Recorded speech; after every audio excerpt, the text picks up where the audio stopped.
ಬರ್ತಾ ಇದ್ರೆ ಮಲಪ್ರಭಾ ಜಲಾಶಯದ ನೀರು ಕೊರತೆಯಲ್ಲಿದ್ದರೆ ಒಂದಿಷ್ಟು ಸಹಾಯ ಸಹಕಾರ ಮಾಡಲೇಬೇಕಾಗ್ತದೆ. ಯಾಕಂತಂದ್ರೆ ಈಗ ತಮಿಳುನಾಡು ಮತ್ತು ಕರ್ನಾಟಕದಾಗ ಅನೇಕ ಸಲ ಇಂಥವು ಆಗಿದ್ದಾವಿಲ್ಲ ಅಂತಲ್ಲ, ನೀರು ಕಡಿಮೆ ಬಿದ್ದಾಗ ತಮಿಳುನಾಡು ತಕರಾರು ಹಾಕಿರ್ತದೆ, ಅದಕ್ಕೆ ಇವ್ರು ಬಿಟ್ಟಿದ್ದು ಅದ. ಹೀಗಾಗಿ ಒಂದು ರಾಜ್ಯಗಳ ನಡುವಿನ ಸಂಬಂಧಗಳನ್ನ ಉಳಿಸ್ಕೊಳ್ಳೋ ಸಂದರ್ಭದಲ್ಲೇ ರಾಜ್ಯದ ನಮ್ಮಲ್ಲಿಯ ಜನರ ಬೇಡಿಕೆ ಮತ್ತು ಕೈಗಾರಿಕೆಗಳಿಗೆ ನೀರು ಬೇಕಾಗುವಂಥ ಈ ಸಂದರ್ಭದಲ್ಲೇ ಇದು ಭಾಳ ಮಹತ್ವದ್ದದ.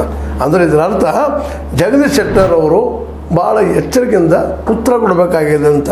ಅಂದ್ರೆ ಅದಕ್ಕೆ ಜಿಲ್ಲಾಧಿಕಾರಿಗಳೊಂದಿಗೆ ಚರ್ಚೆ ಮಾಡಿ ನಾ ಏನೋ ಮಾಡ್ತೀನಿ ಅನ್ನೋದು ಮಾತನಾಡ್ತಾ ಇದ್ದಾರೆ. ಮತ್ತು ಲೆಟ್ರ್ ಬರೀತೀರಿ ಅನ್ನೋದು ಪ್ರಶ್ನೆ ಅದು ಸರಿಯಾಗಿ ಉತ್ತರ ಕೊಡ್ತಾ ಇಲ್ಲ.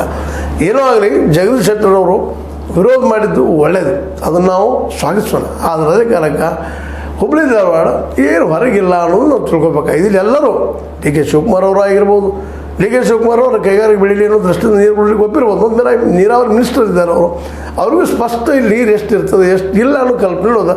ಮತ್ತು ಇವು ಎರಡಕ್ಕೂ ಸಂಬಂಧಿಸಿದವರಲ್ಲ ಡಿ ಕೆ ಶಿ ಅವರು. ಇಲ್ಲ ಭಾಳ ಗಮನಿಸ್ಬೇಕಾಗಿದ್ದೇನಪ್ಪ ಅಂದ್ರೆ ಹುಬ್ಬಳ್ಳಿ ಧಾರವಾಡ ಮತ್ತು ಬೆಳಗಾವಿಗೆ ಸಂಬಂಧಿಸಿದವರಲ್ಲ, ಅವರು ಮಂಡ್ಯದವರು.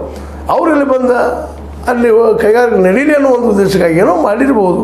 ಅದರಲ್ಲಿ ರಾಜಕೀಯ ಹುಡುಗಿಂದು ನಾವು ರಾಜಕೀಯ ಮಾಡುವಂಥದ್ದು ತಪ್ಪು ಅನ್ನೋ ಒಂದು ಅಭಿಪ್ರಾಯ ಇಲ್ಲ. ಸಿಂಪಲ್ಲಾಗಿ ನಮಗೆ ಕುಡಿಯೋದು ನೀರು ಬೇಕು ಮೊದಲದ್ದು, ಜೊತೆಗೆ ನೀರು ಉಳಿತಾ ಇದ್ದರೆ ಅಥವಾ ಎಕ್ಸಸ್ ಆಗಿದ್ದರೆ ಕೈಗಾರಿಕೆಗಳಿಗೆ ಒಂದಿಷ್ಟು ಕೊಡಬೇಕಾಗಿದ್ದು ಅನಿವಾರ್ಯತೆಗಳು ಬರ್ತಾ ಇದ್ದಾವೆ. ಮತ್ತು ಅದು ಇನ್ನು ಸರ್ಕಾರ ಡಿಸಿಷನ್ ತೊಗೊಳ್ಬೇಕಾಗಿದೆ.